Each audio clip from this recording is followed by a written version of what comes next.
من أدمن الاستغفار جعل الله له من كل ضيق مخرجا، ومن كل هم فرجا، ومن كل بلاء عافية، ومن كل مرض شفاء.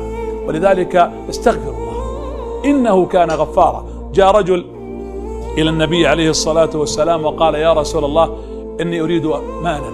قال: استغفر الله. وجاء الثاني واشتكى: إني أريد أولادا. قال: استغفر الله.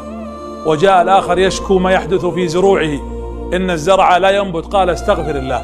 الله يقول: فقلت استغفروا ربكم إنه كان غفارا يرسل السماء عليكم مدرارا ويمددكم بأموال وبنين ويجعل لكم جنات ويجعل لكم أنهارا. لا إله إلا أنت سبحانك إني كنت من الظالمين. هذه دعوة من؟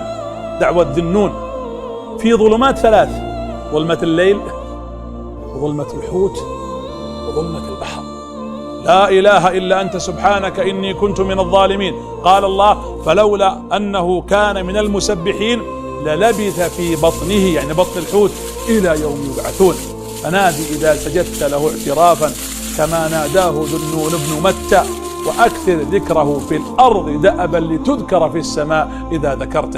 لا إله إلا أنت سبحانك إني كنت من الظالمين.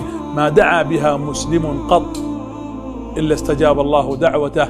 فأكثر من الدعوات يا أمهات، يا صادقين، يا ساجدين، يا راكعين، يا صائمين، يا مخبتين، يا قائمين الليل، يا تالين القرآن الكريم. ادعوا الله للأمة أن يحفظها وأن يرفع عنها بلاءها وأن يجعل